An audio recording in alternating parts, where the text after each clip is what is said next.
లోక్సభ ఎన్నికల తర్వాత కేంద్రంలో ఇండియా కూటమి ప్రభుత్వాన్ని ఏర్పాటు చేస్తుందని, కాంగ్రెస్ కు 125 సీట్లు వచ్చినా సరిపోతుందని, కూటమిలోని భాగస్వామి పక్షాలు మద్దతు ఇస్తాయని సీఎం రేవంత్ రెడ్డి ధీమా వ్యక్తం చేశారు.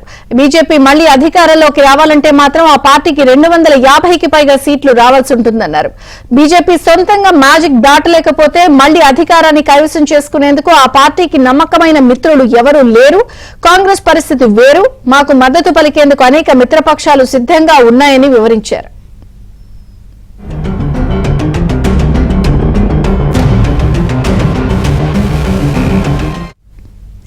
బీజేపీ 400కు మించి సీట్ల నినాదంపై స్పందిస్తూ రిజర్వేషన్లను తొలగించాలి అని, రాజ్యాంగాన్ని మార్చాలి అనే లక్ష్యంతోనే ఈ నినాదాన్ని ఎత్తుకుందని సీఎం ఆరోపించారు.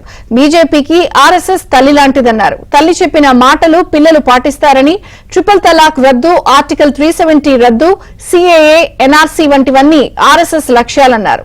వాటిని బీజేపీ నెరవేర్చిందని తెలిపారు. వీటి తర్వాత రిజర్వేషన్ల తొలగింపును, రాజ్యాంగం రద్దును ఆర్ఎస్ఎస్ లక్ష్యంగా పెట్టుకుందన్నారు రేవంత్ రెడ్డి. వీటిని నెరవేర్చాలంటే లోక్సభలో 3/2 సీట్లు అవసరమని తెలిపారు. అందుకే బీజేపీ 400కు పైగా అనే నినాదాన్ని తీసుకొచ్చిందని రేవంత్ విశ్లేషించారు.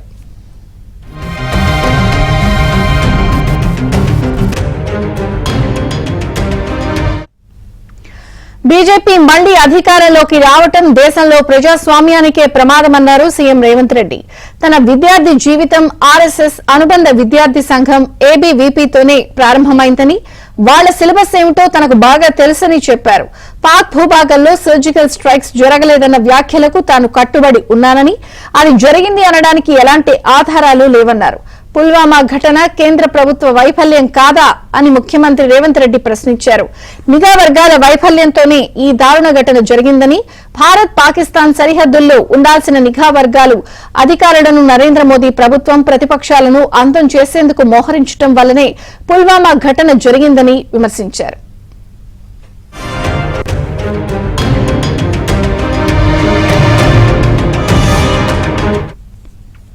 తనకు శత్రువులు ఉన్నారు, రాజకీయ ప్రత్యర్థులు ఉన్నారు. శత్రువులు ఎవరుండాలని ఎంపిక చేసుకోవడం తన చేతుల్లో లేదు. పోరాడుతూ ముందుకెళ్లడమే తన పని అని రేవంత్ రెడ్డి స్పష్టం చేశారు. కాంగ్రెస్ పార్టీ అగ్రనేత రాహుల్ గాంధీ నికాసైన చాలా తెలివైన వ్యక్తి అని రేవంత్ పేర్కొన్నారు.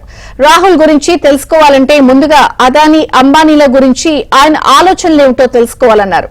తెలంగాణలో పెట్టుబడులకు అదానీని తాను ఆహ్వానించడం తప్పేమీ కాదని చెప్తూ, అదానీ తమ రాష్ట్రం నుంచి ఏమీ తీసుకెళ్లడం లేదు, తానే ఆయన పెట్టుబడులు తీసుకుంటాను అన్నారు. రాష్ట్రంలోకి పెట్టుబడులు తీసుకురావడం కోసమే అదానీని ఆయన కుమారుణ్ణి సచివాలయంలో కలిశానని తెలిపారు. అందులో తప్పే ఉంది, వారు భారత పౌరులే కదా అని సీఎం అన్నారు. ప్రధాని మోదీ బడేబాయ్ అనడాన్ని సమర్థించుకుంటూ, దేశంలోని ప్రతి ముఖ్యమంత్రి దేశ ప్రధానిని పెద్దన్నలాగే భావిస్తారని, ప్రధానమంత్రి సైతం కుటుంబ పెద్దగా రాష్ట్రాలకు సహకారం అందించాల్సి ఉంటుందన్నారు. రాష్ట్రంలో బీఆర్ఎస్ తో, జాతీయ స్థాయిలో బీజేపీతో, మోదీతో తమకు ప్రధానంగా పోటీ ఉందని సీఎం రేవంత్ రెడ్డి చెప్పారు.